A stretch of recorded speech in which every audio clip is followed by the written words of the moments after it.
نیت ہوتی ہے ویسی ہوتا ہے۔ ایک بار واقعہ یاد آیا مجھے اسی نیت کے اوپر کہ ایک بستی میں ایک بزرگ تشریف لائے اور اس کی شہرت ہوئی کہ فلاں محلے میں بستی گئے کہیں سے کوئی بزرگ تشریف لائے۔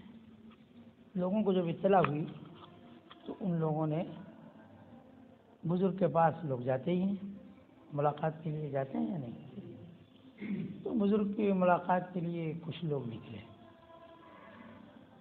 ایک صاحب نکلے، راستے پر پہنچے، اکیلے چل رہے تھے کہ کوئی دوسری گلی آئی، وہاں سے ایک صاحب آ گئے۔ پھر چلتے چلتے ایک اور گلی آئی تو ایک صاحب اور آ گئے۔ 3 آدمی ایک ساتھ جمع ہو گئے۔ ایک ان میں عمر کے لحاظ سے بڑے تھے اور ایک متوسط درجے کے تھے اور ایک چھوٹی عمر کے۔ 3 قسم کے لوگ جمع ہو گئے۔ تو راستہ چلتے ہوئے ایک فطری بات ہوتی ہے، ایک راستے پر چل رہے ہیں، ایک ساتھ ہیں، تو آدمی پوچھتا ہے کہ بھائی آپ کہاں جا رہے ہیں؟ ہوتا ہے یا نہیں؟ مسافر میں بھی ایک ٹرین میں کہیں ہوتے ہیں تو پوچھتے ہیں۔ تو جواب دیا کہ وہ سنا ہے یہاں فلاں مقام پر ایک بزرگ آئے ہوئے ہیں، ان سے ملاقات کی نہیں جا رہی۔ ٹھیک ہے۔ دوسرے نے جواب دیا کہ میرا بھی یہی ارادہ ہے، ان بزرگ سے ملاقات کے لیے جانا، اور تیسرے کا بھی، سب کا ہے۔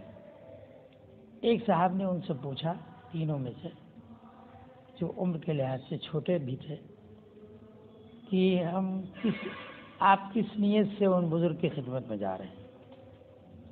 جو بڑے تھے عمر میں اور وہ عالم دین بھی تھے، بڑے عالم تھے، انہوں نے جواب دیا کہ ہم جا رہے ہیں اور ہم دیکھیں گے کہ وہ کتنے بڑے بزرگ ہیں، کیسے ہیں، امتحان کی نیت لگائی، یہ نیت کی۔ تو دوسرے سے پوچھا کہ آپ کس غرض سے جا رہے ہیں؟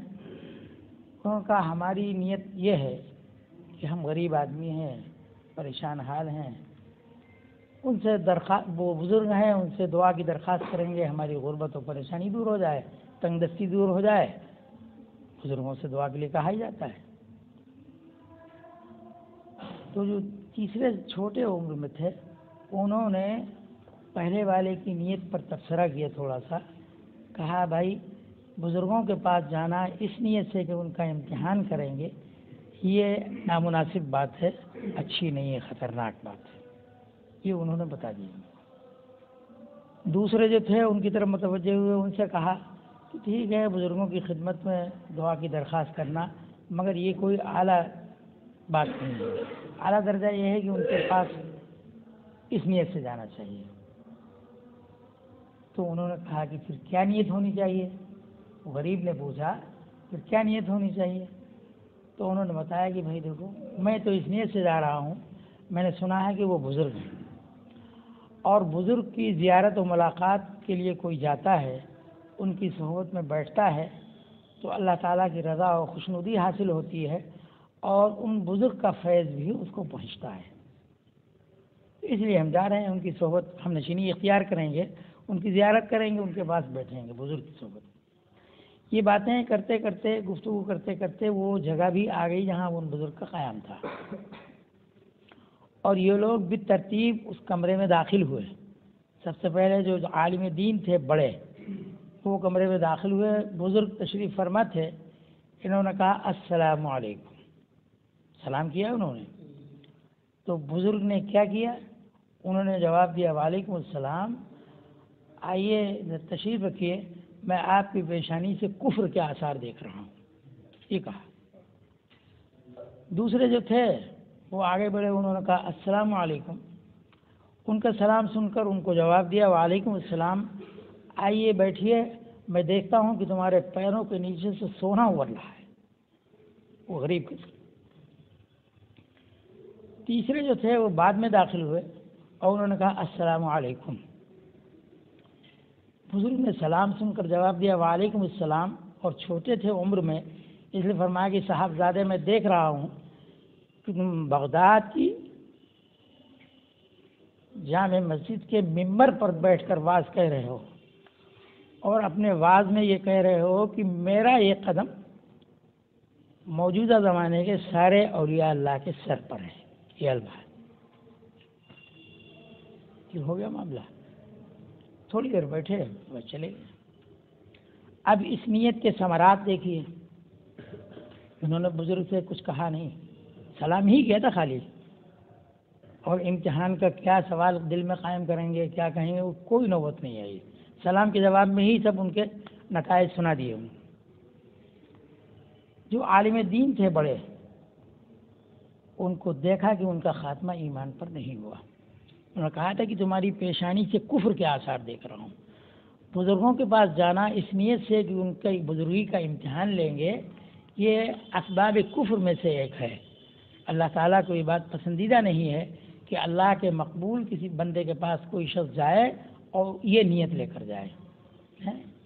من عاد لی ولیا فقد آذنتہ بالحرب، اللہ تعالیٰ فرماتے ہیں، رسول اللہ صلی اللہ علیہ وسلم نے فرمایا کہ اللہ تعالیٰ حدیث قدسی ہے کہ جو میرے اولیاء خاص ہیں، مخصوص بندے ہیں، جو ان سے عداوت کرے گا، ان کو تکلیف پہنچانے کا ارادہ کرے گا، تو میری طرف سے اعلان جنگ ہے میرا ان کے لیے۔ اللہ تعالیٰ اعلان جنگ کریں گے تو اللہ تعالیٰ کی جنگ میں کون جیتے گا؟ تو ان کا خاتمہ ایمان پر نہیں ہوا، اپنی نیت کی وجہ سے وہ اپنے انجام تک پہنچے۔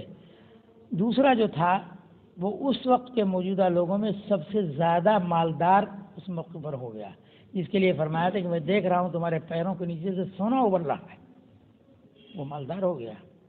اور تیسرے جو تھے، جو ان کے لیے فرمایا، یہ معاملہ آج کے دن کہنے کے 20 سال کے بعد پیش آیا ہے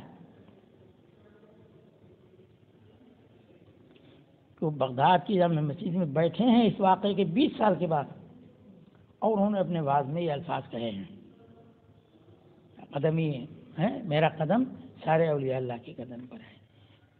تو یہ تیسرے ساری دنیا نے دیکھا کہ ان کا قدم سارے اولیاء اللہ کے قدم پر ہے، ہم بھی ان کو جانتے ہیں۔ وہ کون تھے؟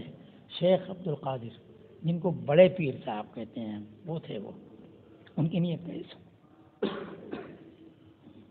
قیامت تک ان کی شہرت، ان کا نام باقی رہے گا کہ نہیں؟ ان کے نام لیوا ہے نہیں۔ 11ویں شریف کتنے اہتمام سے لوگ مناتے ہیں، اگرچہ وہ درست نہیں ہے رسم و رواج کی وجہ سے، لیکن ہے یہ تھا۔ اس لیے نیت کو عمل میں بہت بڑا دخل ہوتا ہے۔ میں سب ساری باتیں اس لیے خاص طور پر بھی سنا رہا ہوں کہ آئندہ جب کبھی موقع آئے دین کی باتیں سننے کا، تو سب سے پہلے اپنی نیت کو درست کیجیے۔ ملاقات کی جائیے تو نیک گمان رکھ کر جائیے، امتحان وغیرہ کی نیت سے کیسی تقریر کرتے ہیں کیا ہے، پھر بعد میں کوئی تبصرہ نہیں، اسی نیت سے جائیے کہ ان کی زبان سے جو کچھ سنیں گے، جو کمی ہوگی ہم اس کمی کو پورا کریں گے، یہ نیت ہونی چاہیے۔ تو انشاءاللہ پھر آگے نتائج اچھے سے اچھے ہوں گے، اور اگر نیت خراب ہے تو پھر نتائج سامنے اچھے نہیں آئیں گے۔